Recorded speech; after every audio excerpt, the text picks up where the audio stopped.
नमस्ते सभी को। मैं हूँ सृष्टि एंड आज मैं अनजाने में ही मुझे पता नहीं था कि आज भगवत गीता के श्लोक 47 चैप्टर 2 के श्लोक 47 में हम लोग हैं, जो कि मेरा फेवरेट श्लोक है पूरे गीता में। क्योंकि जब मैं गीता पढ़ना शुरू भी नहीं की थी उस टाइम भी इस श्लोक के बारे में मैंने सुना था। हम सभी कभी ना कभी इसको सुनते हैं। बहुत ही प्यारा एंड बहुत ही फेमस श्लोक है। ये हमें ज़िंदगी के हर मोड़ पे इसका सिग्निफिकेंस देखने को मिलता है। हम इसको ज़िंदगी में हर मोड़ पे एक्सपीरियंस करते हैं। एंड आज के दिन ही मैं थोड़ा सा ज़्यादा तैयार हुई हूँ। स्पेशल चीज़ों में मैं तैयार होना पसंद करती हूँ, बट ये कोइंसिडेंटली हो गया है।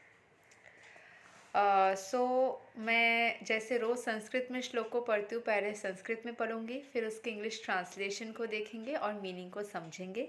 जैसे मैं श्लोक को पढ़ूंगी आप सबको समझ में आ जाएगा, क्योंकि इतना फेमस श्लोक है कि हम कभी ना कभी इसको सुनते रहते हैं। एंड इसका फल हमें मतलब इसका इफ़ेक्ट हमें सभी को देखने को मिलता है। रिसेंटली मुझे मतलब मैं क्योंकि चीज़ों को ना करते करते एनालाइज करती रहती हूँ, तो इसका इफ़ेक्ट मुझे हमेशा ही बहुत जल्दी देखने को मिल जाता है। तो चलिए देर ना करते हुए श्लोक को पढ़ लेते हैं एंड समझ लेते हैं। कर्मण्येवाधिकारस्ते मा फलेषु कदाचन मा कर्मा फलाहेतुर्भुर्मा ते संगोस्त्व अकर्मणि। वापस से पढ़ती हूँ। कर्मण्येवाधिकारस्ते मा फलेषु कदाचन मा कर्मा फलाहेतुर्भुर्मा ते संगोस्त्व अकर्मणि। तीसरी बार। कर्मण्येवाधिकारस्ते मा फलेषु कदाचन मा कर्मा फलाहेतुर्भुर्मा ते संगोस्त्व अकर्मणि। ये श्लोक हमने कभी ना कभी हर किसी ने सुना है। इसके इंग्लिश ट्रांसलेशन को देखते हैं। You have a right to perform your prescribed duty, but you are not entitled to the fruits of action. Never consider yourself the cause of the results of your activities and never be attached to not doing your duty. जो भी कर्म करते हैं ना, कर्म हम कर सकते हैं, उसका फल क्या मिलेगा वो हमारे हाथ में नहीं रहता है। ऑब्वियसली इट्स डायरेक्टली और इनडायरेक्टली रिलेटेड। जो भी कर्म हम करेंगे उसके हिसाब से ही फल मिलेगा, बट फल क्या होगा उसको डिसाइड करके हम कर्मा करें, दैट इज़ नॉट पॉसिबल। हमें इस वजह से डरना नहीं है कि फल हमारे हाथ में नहीं है। कुछ चीज़ें जो होते हैं ना, जैसे कि मैं एक एग्जांपल देती हूँ। मैं 2 दिन पहले छत में गई थी पूरे छत को क्लीन करने के लिए। तो मैं क्लीन करते करते वहाँ पे एक बड़ा सा पत्थर था, बहुत बड़ा साइज का, स्क्वायर शेप में इतना बड़ा एक पत्थर रखा हुआ था। मैं उसको थोड़ा रिमूव करके क्लीनिंग करना चाह रही थी, पर रिमूव करने के टाइम पे मैंने नहीं सोचा कि किस एंगल में उसको रिमूव करना, कैसे मुझे खड़ा रहना सही होगा। एक बार के लिए मेरे दिमाग में आया कि इस तरीके से रिमूव करने से वो गिर सकता है और उससे मुझे लग सकता है, बट मैं काम करते करते उसमें इतना ज़्यादा इन्वॉल्व हो गई ना, मैं उस चीज़ को थोड़ा सा नेग्लेक्ट करके भूल गई। और क्या हुआ, अचानक से मैं जो चीज़ गलत था, जिस तरीके से खड़े होके खींचना उसको गलत था, उसी तरीके से मैंने उसको किया, जबकि साइड से करना सही था। मैंने सामने से किया, वो सामने से वो मेरे पैरों पे गिर गया। मैं शूज़ पहनी हुई थी तो मुझे कम चोट आया, लेकिन चोट आया। उसके बाद मैंने उस दिन दवाई लगाने के बाद मुझे मेरी मदर ने कहा कि रेस्ट करो, लेकिन मैं बाहर निकली मेरे काम से और उसमें मुझे प्रेशर पैर में गया, तो वो और ज़्यादा दर्द बढ़ गया था। और उस दिन मैं क्योंकि इरिटेटेड थी, तो मैंने अपने बहुत ही स्पेशल इंसान से थोड़ी सी अलग, मतलब थोड़ी इरिटेटेड होके बात किया। एक बार के लिए नहीं, बहुत देर तक किया। उनके मना करने के बावजूद भी वो मेरी गलती थी, जिस वजह से क्या हुआ ना, चीज़ें थोड़ी सी ख़राब हो गई। चीज़ें अभी मैं उस चीज़ वजह से, क्योंकि डिस्टर्ब्ड हो गई थी इमोशनली, तो मेरी जो फिज़िकल पेन थी वो मुझे ज़्यादा पेन होने लगी। दोनों चीज़ ही अफेक्ट कर गए। तो अभी जो मुझे फल मिला ना, वो मेरे ही कर्मा थे जिसके वजह से मुझे फल मिला। राइट। लेकिन अभी ये मैं कर्म कर सकती हूँ, उसका इफेक्ट, वो जो स्टोन गिरेगा वो मेरे ही कर्मा से ही वो हो रहा है, बट उससे जो दर्द होगा वो मेरे हाथ में नहीं है। वो गिरेगा, मैं जो खींच रही हूँ, कर्म कर रही हूँ, तो उसके वजह से वो गिर गया। अब गिरने के बाद क्या होगा, that is not in my hands. पैर का फूल जाना या फिर उसमें दर्द होना, वो सब मेरे हाथ में नहीं है, वो ऑटोमेटिकली हो रहा है। सिमिलरली मैंने जैसे बात किया उनसे, तो उससे उन्होंने मेरे ऊपर वो गुस्सा हुए, तो वो मेरे हाथ में नहीं है। मैं बात कर सकती हूँ, मैं अपना इम्प्लीकेशन, मैं अपना वे ऑफ टॉकिंग गलत या सही मैं अपने से, क्योंकि मैंने फिर उनको सॉरी कहा या मनाने की कोशिश की, तो वो नहीं मानना चाह रहे थे। तो अभी मैं अगर खुद से जो कोशिशें करूँगी उसके इफ़ेक्ट में क्या होगा वो मेरे हाथ में नहीं है। वो कैसा बिहेव करेंगे वो मेरे हाथ में नहीं है। एग्जाम्पल दे रही हूँ। सो सिमिलरली जो भी हम कर्म करेंगे उसके इफेक्ट में क्या होगा। अभी हम पढ़ाई करते हैं, एग्जाम में ऐसे क्वेश्चंस है, उस टाइम पे अगर हम नर्वस हो गए, तो नर्वस होना वो उस टाइम पे मेरा जो कर्मा क्रिएट हो उसके वजह से मैं अगर गलत आंसर्स लिख दी या फिर नहीं लिख पाई, तो वो उसका इफेक्ट हो गया। और नहीं लिखने के वजह से मार्क्स नहीं आएंगे, क्योंकि टीचर कैसे पार्ट मार्किंग करेंगे कि फुल मार्क्स काटेंगे कि कैसे करेंगे वो मेरे हाथ में नहीं है। तो कुछ हद तक कर्म करना हमारे हाथ में होता है, उसके इफेक्ट में क्या आएगा वो हमारे हाथ में नहीं होता है।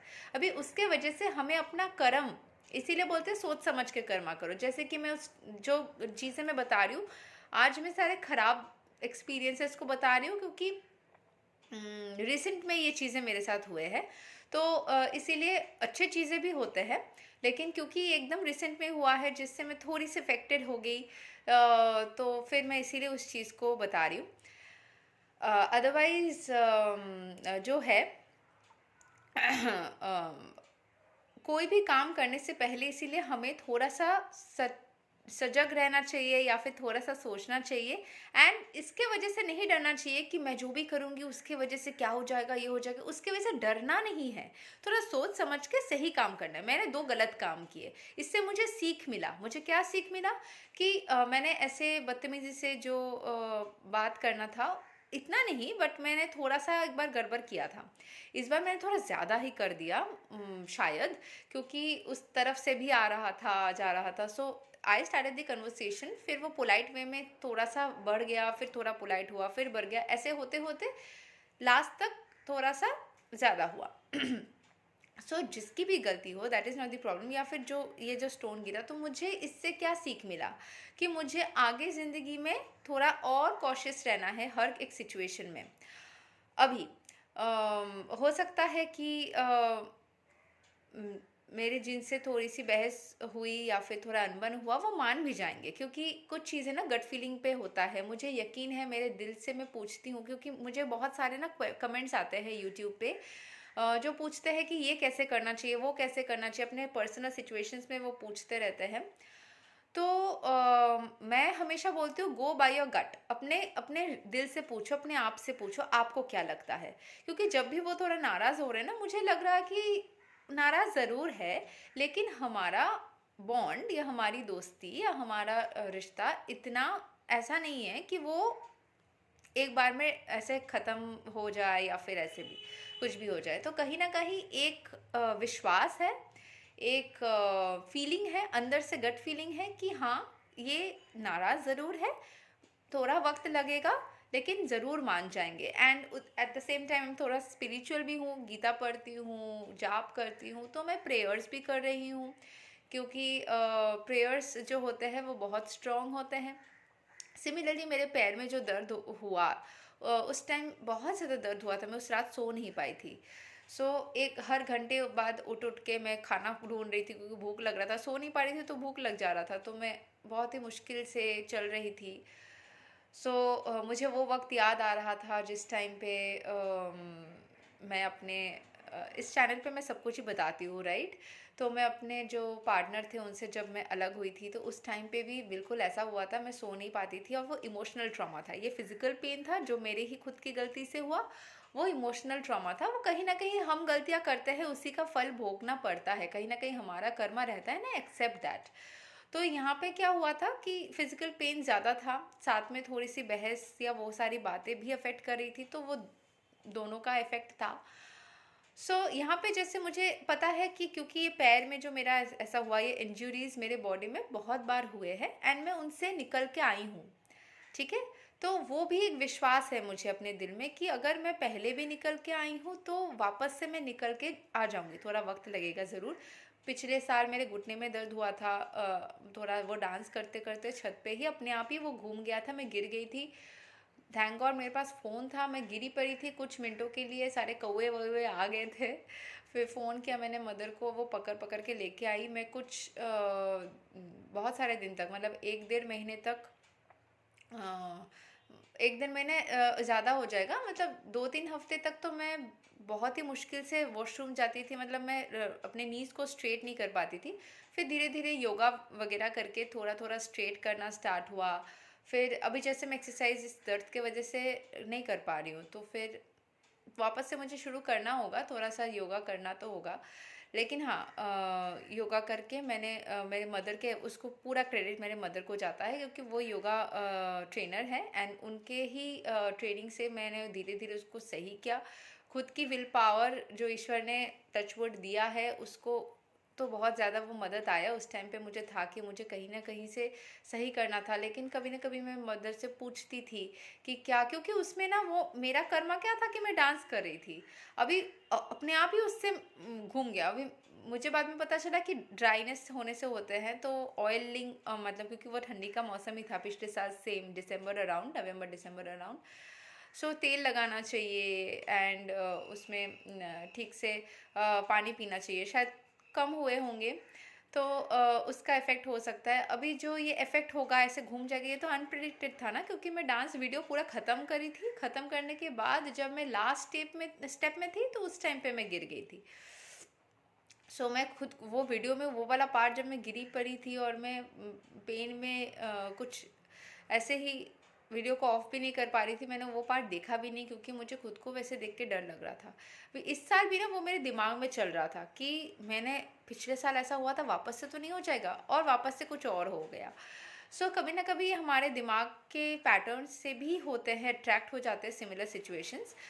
द थिंग इज़ दैट, लेकिन मैं दोनों चीज़ों से ही, मतलब दोनों चीज़ों के ही गुड सॉल्यूशंस ज़रूर निकल के आएंगे। खुद पे भरोसा हो, लोगों पे भरोसा हो, अपने बॉडी पे भरोसा होना हो, ईश्वर पे तो भरोसा है कि ये दर्द भी सही हो जाएगा एंड जो दूसरा सिचुएशन मैंने बोला वो भी ठीक हो जाएगा। पिछले जब मैं स्टूडेंट थी तो मेरे बेस्ट फ्रेंड जो कॉलेज में थी, अभी हम लोग का बात नहीं होता है उतना, लेकिन हाँ उसके साथ भी मेरा अनबन हुआ था कोई एक रीज़न से, तो वो मुझसे बात करना ज़्यादा, मैं ना कभी ऐसा ज़िंदगी में किसी से नहीं करती हूँ कि गुस्सा हो गई तो बात करना बंद, आज तक नहीं किया। अगर करूँगी तो एक दिन भी पूरा नहीं कर पाऊँगी, हो सकता है कुछ घंटे के लिए नहीं बात करूँगी, क्योंकि मुझे पता है कि वो इमोशनली दूसरे इंसान को हर्ट हो सकता है, क्योंकि मैं खुद भी उसको फील कर पाती हूँ। तो मैंने कभी नहीं किया, लेकिन मेरे साथ बहुत सारे लोगों ने बहुत बार ऐसा किया है। उस टाइम पे भी ऐसा था, तो मैंने उससे बात करके उसको मनाने की, जो लड़की हमारे कॉलेज में थी, मेरी फ्रेंड, उसको मैंने बहुत कोशिश किया था कि मैं उसको मनाऊं। फिर मैंने 1 2 दिन ट्राई करने के बाद देखा कि वो नहीं मान रही थी, तो फिर मैंने छोड़ दिया। फिर हम लोग दूसरे जगह साथ में नहीं बैठते थे, और आई थिंक ऑलमोस्ट 2 3 मंथ्स ऐसा था। उसके बाद डेस्टिनी ने अपने आप ही हम लोगों का एग्ज़ाम्स में, क्योंकि रोल नंबर ऐसा था, तो सारे जो प्रैक्टिकल एग्ज़ाम्स थे ग्रुप में होते थे, तो वो सब में ही वो हम दोनों को एक ही ग्रुप में जगह, मतलब एक ही जगह पे एक ही साथ में ग्रुप बना दिया गया। तो उसमें अभी देखिए, ग्रुप में काम करते वक्त तो बात करना पड़ेगा, तो उसमें हम थोड़ा बहुत बात करना शुरू करें एंड उस तरीके से वापस धीरे धीरे हमारी दोस्ती शुरू हो गई और फिर वापस से पक्की हो गई और बहुत स्ट्रांग हो गई। तो कभी कभी डेस्टिनी पे छोड़ देना चाहिए कुछ चीज़ें। हर चीज़ में अगर आप रोते रहेंगे या उसके पीछे पड़ जाएंगे तो उस मोमेंट पे शायद वो होना भी शायद सही नहीं है। हर चीज़ में एक वक्त रहता है, एक लर्निंग रहती है, तो जैसा ज़िंदगी फ्लो चल रही है ना उस तरीके से चला करो। और एक दोस्त भी मेरे थे जो 1.5 साल के लिए गायब हो गए थे, फिर वापस वो कोरोना के टाइम पे पूछने आ गए कैसे हो वगैरह। जो है ना कि कुछ ना कुछ तरीके से जिसको अपनी ज़िंदगी में रहना होगा ना, वो कुछ ना कुछ तरीके से रहेंगे। थोड़ा सा हम ऑफ ट्रैक चले गए कर्मा से कुछ और तरीके से, लेकिन हाँ, ये वाला पार्ट भी है, जिसको अपनी ज़िंदगी में रहना होगा ना, वो लाख कोशिश करके भी आपसे दूर नहीं जा पाएगा। डेस्टिनी आपको उससे फिर से मिलाएगी। हो सकता है उस पर्टिकुलर वक्त में ना आप दोनों को थोड़ा दूर रहना है, थोड़ा दूरी बनानी है। शायद वो दोनों के लिए ही कहीं ना कहीं कर्म चक्र में या टाइम के चक्र में, जो भी बता लीजिए, वो सही है। और जब आप लोग साथ आएंगे तो इतना स्ट्रॉन्ग बॉन्ड हो जाएगा कि आप लोग चाह के भी अलग नहीं हो पाएंगे। ये होता है, मैंने अपने लाइफ में होते हुए देखा है। उस टाइम पे थोड़ा सा आपको दूरी बनानी पड़ेगी, थोड़ा सा दर्द होगा, लेकिन प्रे करिए, ईश्वर के सानिध्य में रहिए, खुद से प्यार करिए। और यहाँ पे एक्सप्लेनेशन सुन लीजिए।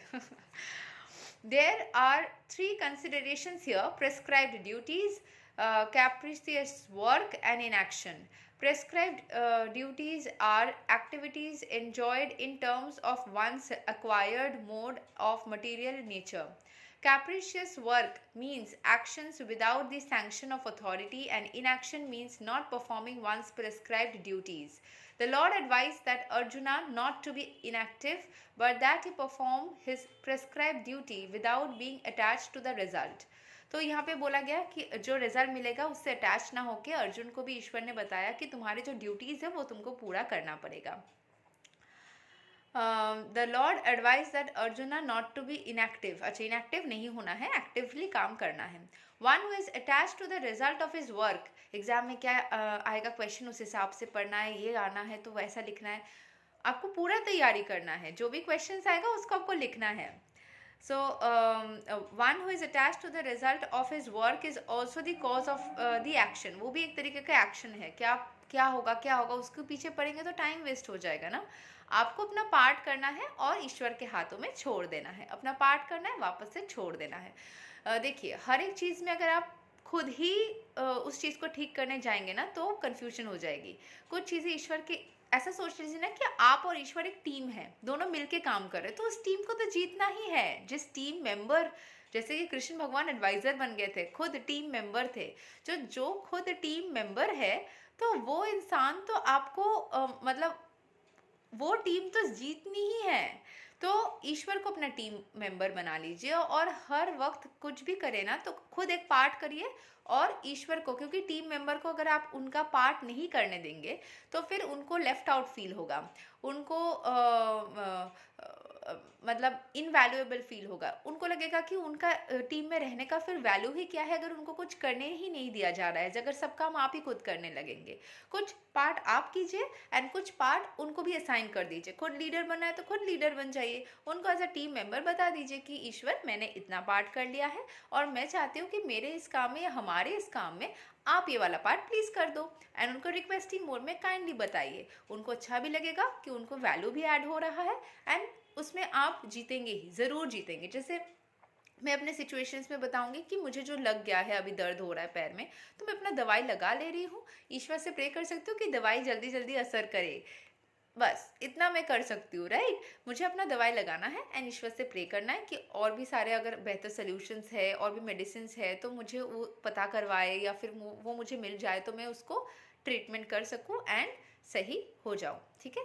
सिमिलरली अगर दोस्ती में किसी के साथ में कुछ भी ऐसा होता है तो आप अपना उनसे, अगर आपने गड़बड़ कर दी, अभी गड़बड़ तो हो गई, तो अभी उसको तो सुधारनी है, तो फिर क्या कर सकते हैं आप, अपना तरफ से थोड़ा थोड़ा कोशिश कर सकते हैं एंड बाकी उसके मन में क्या, देखिए इमोशंस है ना, वो तो आप कंट्रोल नहीं कर सकते, उसके मन में क्या विचार आएंगे, क्या होगा, वो कुछ हद तक तो ईश्वर पे वो पार रहती है। तो आप उनसे बताइए कि आप उनके मन में ऐसी भावना जगाए कि हम दोनों की दोस्ती वापस से पक्की हो जाए और स्ट्रांग हो जाए और हमारा रिश्ता खूबसूरत हो जाए। तो इतना पार्ट आप ईश्वर को असाइन करके रिक्वेस्टिंग मोड में दे सकते हैं। As far as prescribed duties are concerned, they can be fitted into 3 subdivisions, namely routine work, emergency work and desired activities. Routine कुछ काम रोज करना होता है, emergency कभी जैसे कि अचानक से कुछ हो गया, अचानक से कुछ लग गया, अचानक से कुछ हुआ तो उस टाइम पे जो काम करना है, and desired activities. Routine work performed as an obligation in terms of the scriptural injunctions without desires for results is action in the mode of goodness. जो भी आप रूटीनली जो काम करते हैं as an obligation in terms of scriptural injunctions without the desire of results. जो आप regularly आपका जो ड्यूटी है वो आप करते रहते हैं, वो एक गुडनेस वाला काम है। Work with results come the cause of bondage. जब भी आप काम करते वक्त रिजल्ट के बारे में सोचते हैं कि क्या होगा, अगर जैसे कि मैं ऐसे सोचती रहूँ कि मैं अपने दोस्त को मनाने की कोशिश करी हूँ, क्या होगा, क्या वो मानेगा, क्या वो नहीं मानेगा, तो मैं ज़्यादा अटैच्ड हो जाऊँगी रिजल्ट के ऊपर, एंड मैं पैनिक मोड में भी जा सकती हूँ, जिससे कर्म और ख़राब हो सकता है। तो मैं अपनी तरफ से कोशिश करके फिर बाकी ईश्वर के हाथों में छोड़ सकती हूँ। Therefore, such work is not auspicious. Everyone has his proprietary right in regard to prescribed duties, but should act without attachment to the result. Such disinterested obligatory duties doubtlessly lead one to the path of liberation. अगर आप ऐसा सही तरीके से काम करेंगे तो आप ज़रूर मुक्ति की तरफ गाइडेड हो जाएंगे, सही डायरेक्शन में जाएंगे। Arjuna was therefore advised by the Lord to fight as a matter of duty without attachment to the result. His non-participation in the battle is another side of attachment. अगर वो जैसे अर्जुन नहीं fight करना चाह रहा था, वो बार बार बोल रहा था कि अगर ऐसा हो जाएगा वैसा हो जाएगा, मतलब वो रिजल्ट्स के ऊपर ज़्यादा फोकस कर रहा था।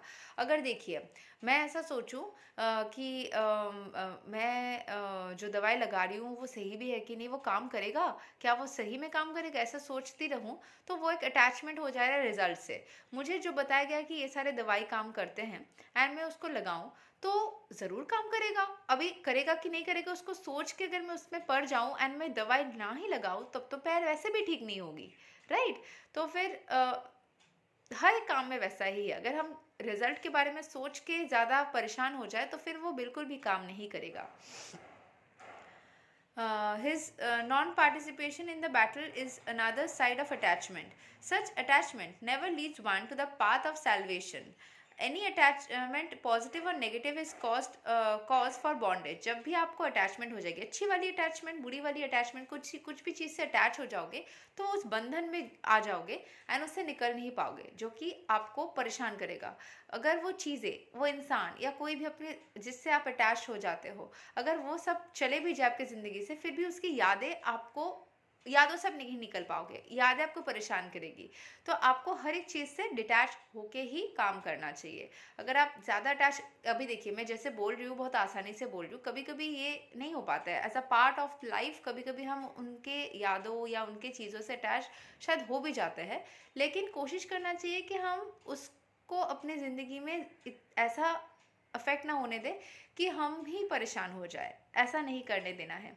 ऑब्वियसली अगर आपकी ज़िंदगी में आपको बहुत प्यारा कोई इंसान है, प्यारा कोई चीज़ है, आपको बहुत पसंद है एंड कुछ वक्त के लिए वो आपसे दूर भी जाता है, अगर आप ज़्यादा अटैच हो जाओगे तो आप परेशान हो जाओगे। लेकिन अगर आप डिटैच रहोगे तो आपको यकीन होगा कि अगर उसको आपके पास वापस आना है तो वो ज़रूर आएगा, एंड आप उस फ्री विल से उसको जाने दे सकते हो, स्पेस दे सकते हो, टाइम दे सकते हो, एंड वो घूम फिर के ईश्वर की कृपा से आपके पास लौट के आ जाएगा। Therefore, fighting as a matter of duty was the only auspicious path of salvation for Arjuna. Inaction is sinful. तो जो भी आपको कर्म है उसको करना है, चुपचाप हाथ पे हाथ रख के नहीं बैठना है, वो भी एक काम है, लेकिन हाँ जो आपका ड्यूटी है वो आपको करना है। एंड ईश्वर पे भरोसा रखिए, उनको अपना टीम मेंबर बनाएं, वो ज़रूर आपको आगे चलने में एंड जीतने में मदद करेंगे। यहीं तक रहता आज का श्लोक, अगले वीडियो में हम वापस से मिलेंगे, तब तक के लिए हरे कृष्णा।